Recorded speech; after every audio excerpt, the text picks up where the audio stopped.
Okay, Frank, how are you? Thank you, Brett. I'm wonderful. Uh, Not a sunshiny day this time, but super excited that we can meet again and that we're going to talk about some really exciting subjects today. So I thought maybe where we could go today is thinking about this uncertainty around the world we're living in right now and the change that has been forced upon all of us. Often when change happens, if I want to change, I embrace it. But I was thinking, what about those people where they've been forced to suddenly shift, change, pivot is the word everyone's using. How do we make sure that we can kind of move forward in a positive way and embrace this change and maybe even use it to our advantage in a way? And I thought if we could explore that and unpick it, maybe we can help support people who are maybe stuck a little bit in the world today. Right. That's it. Let's do that. Perhaps let's start about, I think it may be known to a lot of people who are listening, but maybe to others not, that there's, some established, or let's say agreed upon understanding that change follows a certain curve that you go through emotionally. Perhaps we can summarize this real quick, because I think we can reference some of those points. Yeah, I mean, I think for most people, once the shock and the denial is over and they've moved through that phase, they dip very deeply into kind of a frustration and depression. And you can kind of move and oscillate between being frustrated, being depressed. And it's not until you get some real traction to come out of this frustration arena that you start to think, well, okay, maybe I can start to practice some new ways. I realize actually this is the new normal, and I start to adopt new strategies to help me move up the other side of the curve. So I've gone all the way down. Now I'm building some traction to come all the way up. And once I build enough traction, it becomes kind of second nature. I adopt these new ways, it becomes regular behavior, and suddenly it's integrated. It's the new normal. And I suppose what we're talking about in kicking this off is some people are getting stuck in the frustration piece. They're down at the bottom of the curve. And some people seem to have been able to pivot straight away and get enough traction to start coming up. And actually, they're already leveraging different ways of living, different ways of working, and they seem quite positive about it. So yes, that curve, it's all about where you are on the dip or whether you're coming up the other side. Right. And you know what I think is really the interesting part about this is what actually happens between the low point where, like, after the shock, you're just, I don't know, depressed or you really feel bad about the outlook, to the point where you develop some sort of acceptance. This little bit, what happens there and what's different between those people who stay in the valley for a very long time, and what's different between those and the ones who even seem to skip that point? Probably they'll really skip it, but they live in that valley a very, very short amount of time. So what's the difference there? I think that's worth exploring. If we can pinpoint some ideas about that, I think it might help a lot of people to reflect upon their own situation and maybe fast track that development, because I would say nobody truly loves being in that down valley somehow, or do they? Well, I believe that some people are comfortable in it. I don't think they love it, but they are comfortable. They're used to it. It's like wearing old clothes, an old glove. It fits. And my experience, especially in therapeutic practice, says to me that the human condition is designed to like things that are certain. So when we know things for sure, it's much easier to deal with those down moments. So for example, if I said to you, hey Frank, listen, lockdown will be over in 18 days time, just batten down the hatches for 18 days, make sure you have enough food and mental stimulation, it's going to be okay. Even if you were down at the bottom of the curve, in 18 days, it will be okay. You'll count down the days, each day you get a little bit closer. But today, we have no end in sight. Each country is looking at it differently, depending on your age, depends on how soon you might come out of lockdown. the COVID crisis changes everyone's perspective. So the human brain is thinking, what happens now? There is nothing concrete. It's volatile, it's uncertain, it's complex, it's ambiguous. It's the VUCA world, right, that we live in. And the way in which we adopt our behavior now becomes critical.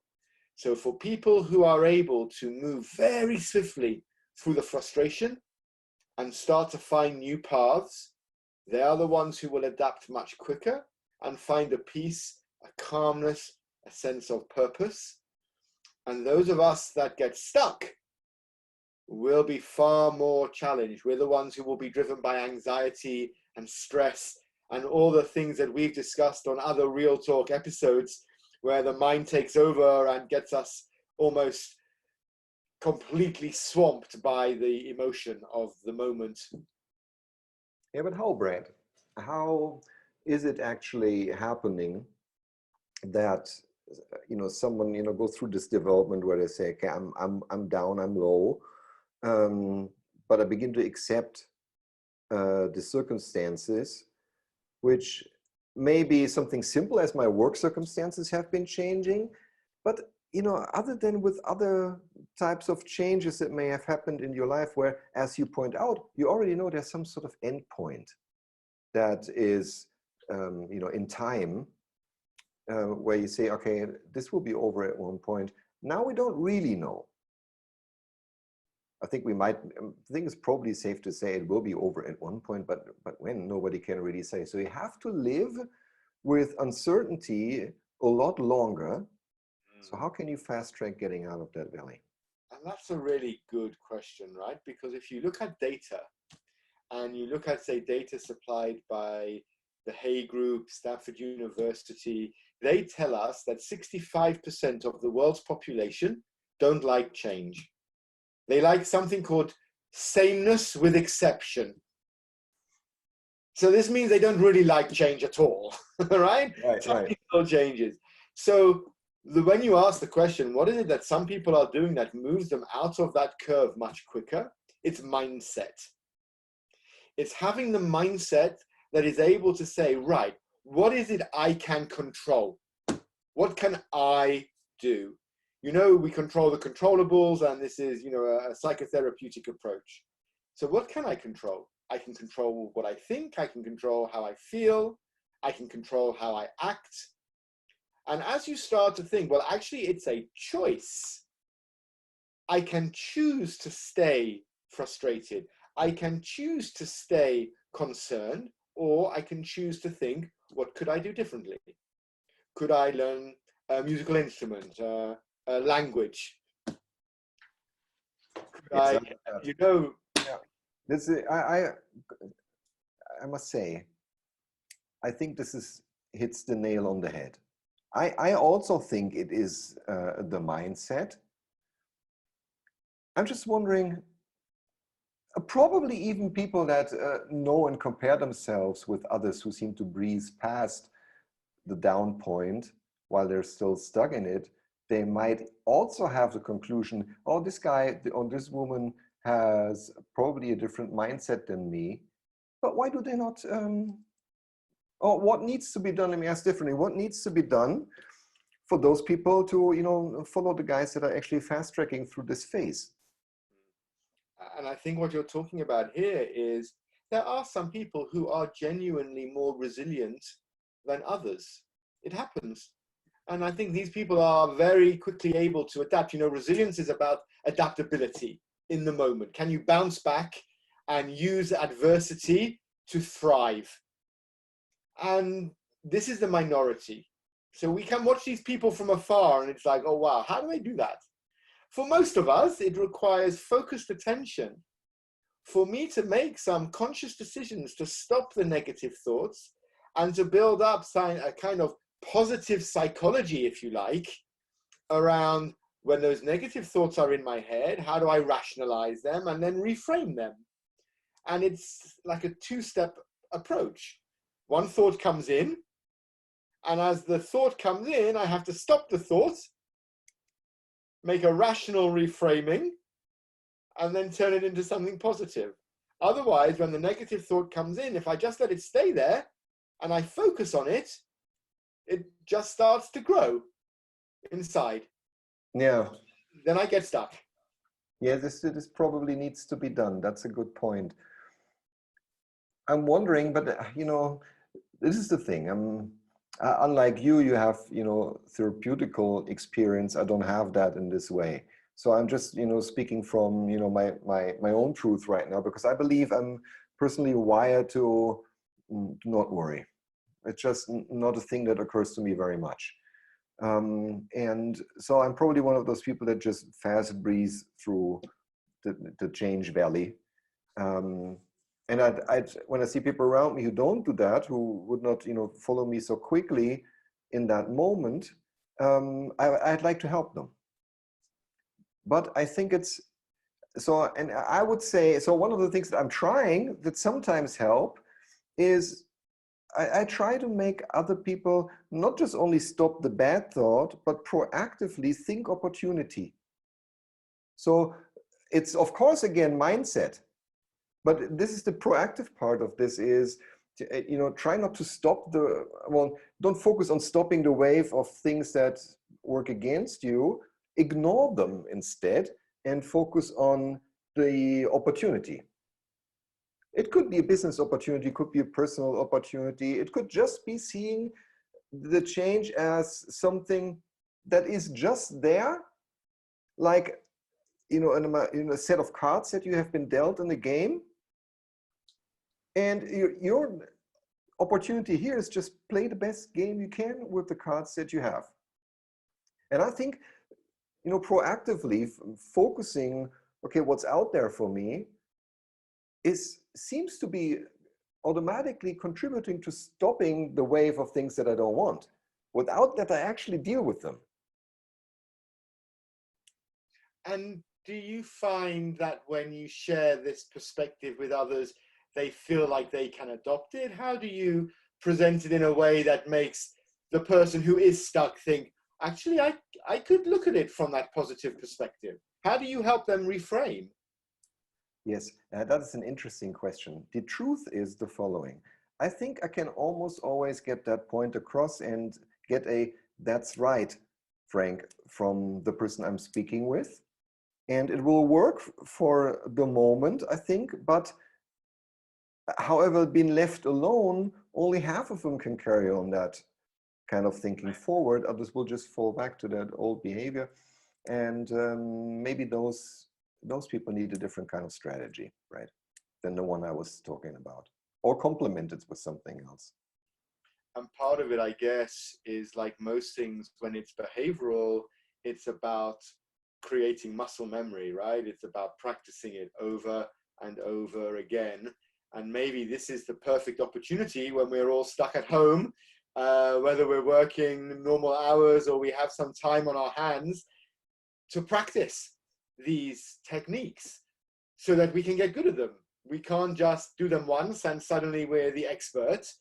Actually, you can't control the negative thoughts that come into your head. What you can control is how long they stay there for. So I'm listening to you and I'm thinking, okay, so what about that person who hears what you're saying and thinks, actually, Frank's right. I could turn that around and think, what's the opportunity here? But then when I'm on my own and I'm not talking to Frank, I get sucked into my negative thoughts again. So what's the trigger that I could use that could help me? Hang on a minute. Remember what Frank said. How do I turn this into an opportunity? But what you've done there in your explanation when you share your story is you highlight that for all of us, we all need to come up with our own question or our own sentence that triggers that pivot. Because you've got your pivot, I've got my pivot, but what about that person who maybe is a little bit stuck? What's their pivot going to be? We all need to find our own comfortable sentence that says, hey, don't let this ruin your day. Yeah. What's the positive spin on this? And Precisely. yeah, and it's finding that positive. Even my son was talking about this. He has a propensity to think more negatively. And he's been in lockdown for 6 weeks. But at the beginning of it, when he was saying, oh, it's going to be horrible, stuck with my parents, We talked about it, and the positive spin, he said, was actually he would get fit. And every day when he's feeling a little bit low because he can't see his friends or he's not at university, he's doing his sit-ups and he's lifting his dumbbells and he's, you know, taking pictures of this body changing shape and he's getting fit. That's the positive spin. He's found Right. a way to come out of the curve and move up. And I think this is the True. extension of your point. I heard that a lot, by the way, from all kinds of people who were in hindsight now finding something positive. They not always occurs to them to relate it to the lockdown situation, but then they're telling me, oh, I lost weight, or I've been doing so much workout in my apartment. I feel really fit. These kinds of things, you know, or I have, you know, because my business is slow, I've been learning new things. It's really exciting. Didn't even know I could do this, or I started cooking, or, you know, whatever it really is. Okay, so that's you know, very, very private things. But getting, you know, maybe you have to look back from time to time after a situation that you found scary because it was a change situation, and analyze it a little bit for you. I mean, just saying, okay, so what were actually the good things that were coming out of it? I think in hindsight, you can identify them. And that should give you the confidence for the next kind of change to also say, well, why don't I this time look out for the opportunities that are going to present themselves? And I really like to say that the example that I said earlier about the cards that you've been dealt, just, you know, came into my mind. I think it's a really good analogy, particularly in the situation now where we said earlier, we don't really know when this game ends. But like in a card game, you get this set of cards. You can't cry about those cards. That's the ones that you have, so you play the best you can. Now, these are not going to be the cards that you have forever. They're just for this round. In the next round, you get new cards dealt.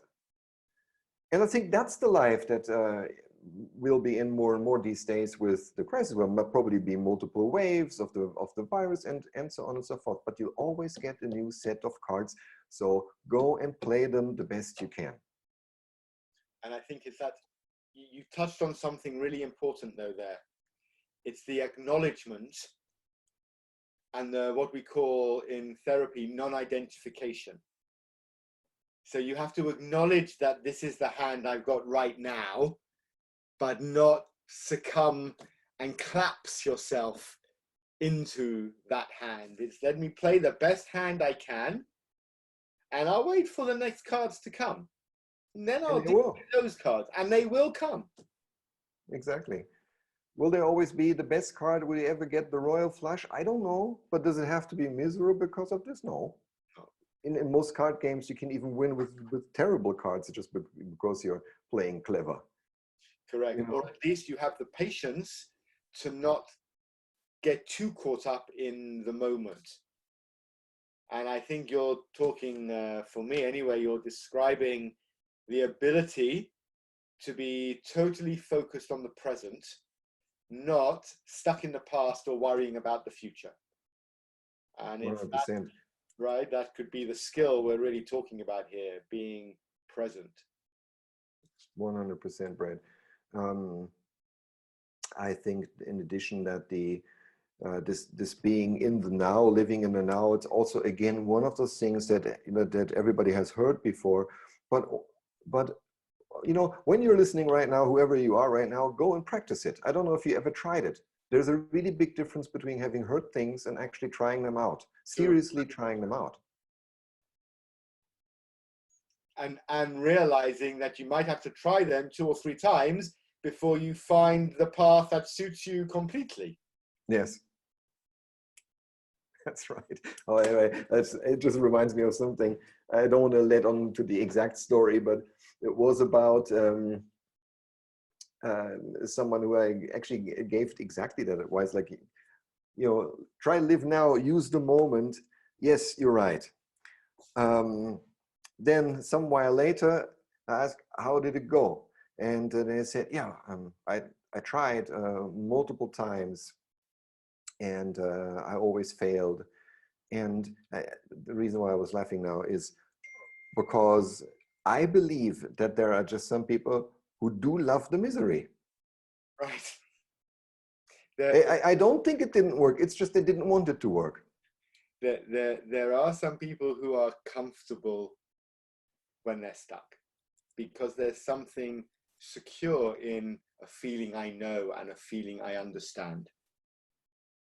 Thank you for saying that, because I believe the same. I think it's about, there has to be something about that situation that maybe it's about, if you tell yourself a story that you're in a situation that in which you are powerless, that also is actually, that can be liberating. It can be a liberating feeling because then you don't have any responsibility. Mm. You know, so everything is determined by outside circumstances, and I'm the victim. So I don't have to find the courage to do something and try something to, you know, get me out of the situation. I just say, that's my situation. I think that is a dynamic at play for a lot of people. And if they would be really honest and look at themselves in the mirror one day and ask them if they are really honest with themselves, that they like the situation, or are they telling themselves a story? I think this hard look into the mirror somehow is required if you really want to get acquainted to change, acquainted to the uncertainty, and still be happy in it. Maybe that's the difference between the people that breathe through this valley phase and the ones that are stuck in there. Right. I must say I'm not 100% sure, but it's a theory for the moment. Yeah, but I sense that for some, there is a comfort in feeling as though they have no control, because it's the perfect justification for not doing anything different. Right. And then you've got those people who are like, you know, they're trailblazers, and the thought of just succumbing to something I don't have control over, well, that doesn't compute. I must find something I can control and drive that. So that's what I'm going to focus. You know, we've talked in other conversations, we've talked about, you know, what the mind focuses on will grow. Okay. And if I focus on the negative, you can't have a positive mindset with a negative outlook. That doesn't work. Can these people help themselves somehow, or is it impossible? No, nothing is impossible, Frank, but it requires effort. It requires practice. It requires practice with feedback from others. It requires the courage to share with others what you're trying, to hear their stories, to see if maybe something they're doing could help you. And most importantly, you mentioned the word right at the beginning of the conversation, it requires us to look at life from a different perspective. It requires that mindset shift, a reframing, a moment in time where we look in the mirror and we say, no, I'm not going to think like this today. Today, I'm going to think positively. Where's the opportunity here? What could I do differently? It's those little questions that they need. That's the starting point. Can you create a set of questions that you start looking yourself in the mirror and asking yourself to respond to? That sounds good. Please elaborate on that a little bit. Maybe you can give an example. Yeah, so one of the things that I've always used ever since I was a young man are a couple of key critical questions and statements that challenge me to stop thinking about the negative side of things. Because most people, Frank, have negative thoughts that come in, especially in moments like where we're living in, the times we're living in. So the first thing I'll do when I go up to the bathroom and I'll look into the mirror, are you going to let this ruin your day? This is my first question I ask myself. Are you going to let this ruin your day? I may even ask it 2 or 3 times, really like I'm looking myself right in the mirror. And I answer myself out loud. No, Brad, don't let this ruin your, do not let this ruin your day. Another one, I've been here before, I've dealt with this before, I've felt this before, not again. I'm not going to waste energy on this. Right. These little positive psychology statements that are helping me psychologically stop the negative thoughts from taking hold, because negative thoughts are like seeds. And when they land in your head, and you start thinking on them, it's like watering the seed. The more I think, the more I water. The more I water, the more it creates like roots. And then it becomes really difficult to break those roots and get out of the habit of the negative mindset. Right. So these questions that I'm forcing myself to answer are helping me break the negative thinking cycle. And this is, for me anyway, the simplest and equally hardest part of shifting the mindset. It does sound, that's good. It does sound, however, in your example, that you're actually using anger to get the energy to move away from the pattern. Yeah, you're not going to take over. Yeah. I'm not giving you that control. Mr. Negative Thought, Miss Negative Thought, get out of my head. That's good. I'm not there today. The way I do this is, so everybody, I think it doesn't matter how smart you talk, how smart I talk about these kinds of things. Everyone at one point is just affected by something that drags them down. It can be a change. It can be something unexpected that may be an impeding change that frightens you. So I'm just going to say that what really works for me is I'm just going to tell myself, I am going to die. Do I really want to spend my time? Do I really want to spend my time with what I'm, focused on right now? This is, for me, this is like, I don't know, a lever, a very powerful one that just gets me out of any hole. Wow. And it's so fatalistic, right? If this is your last day, do you really want to spend it worrying about this? Yes. So it's yeah, I don't even know if it's fatalistic. It sounds fatalistic, but for me, it's just like, remember the fact. You're here for a limited amount of time. Right. Don't be stupid and choose your time, choose using your time with something that you don't actually want to experience. So that's how it motivates me. I'm just saying it, but maybe it helps someone else also. Oh, I like that. I'll tell you something else that when you say that, it reminds me of another technique that I like to use, and it's thinking of myself as a DJ. Right. And as a DJ, I'm the DJ of the soundtrack in my head. Uh-huh. And if I don't like the soundtrack, I have to change the record. And I'm the DJ. So what record am I going to change? Yeah. So I think of myself as spinning records in my head. If I'm spinning negative ones, let's put some positive ones on. Change the soundtrack. Be the DJ of your own mind. That's great. Super. So now we have three ways. You can use your anger to just say, redirect the energy and simply say, I don't want to be this, or I don't want to have this.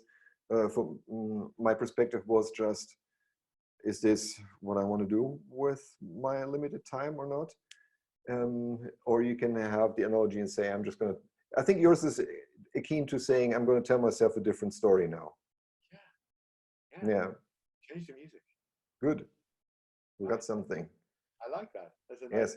Let's hope we hear from people how that works for you, or maybe what others are using to get them out of a hole. I think it would be great if we could build a list of all the feedbacks from people watching, of all the different techniques that they're using, especially right now when everyone is stuck at home, and maybe some of these challenges, they can't escape to work, or they can't escape to see friends and family, and they're stuck at home with their thoughts. It might be interesting to see the feedback that comes back at the end. Yes, I'd love to hear that. So anyone, if you're watching right now, so how do you do this? How do you get yourself out of a hole? Anyway, we want to hear it. Love it. Frank, I think it's a really a nice pivot point to end this segment. Looking at change and how we can control the changing thoughts and attitudes that can really leave a negative energy within us, and framing that in such a positive way, for me, is the real benefit of this conversation today. Reframing ourselves to look at life with a positive mindset, to enjoy those moments and take advantage of whatever the set of cards that you are given. I like that Precisely. analogy a lot. Because new cards will come. Yeah. Maybe not with a date on them, but Yeah. they will come. And once again, you'll have the chance and the choice to choose how to play them. And I picked this up from what you were saying. Maybe this is our final point, right? Yeah. That I really liked with what you were saying. It's your choice. So we have to own how we play this game of cards or how we reframe, but it's a choice we make in that moment. So if we want a positive mindset, we can't have negative thoughts running around our head all day. So we must make the choice to step out of it. And I think some of the exercises and options we've been talking about today gives everyone listening a few ideas of how they could step out of that negative mindset. Good summary. I have nothing to add. Lovely. Enjoyed the talk, Brett. Always a pleasure. Nice to see you. All right. Take care. Bye. Bye-bye.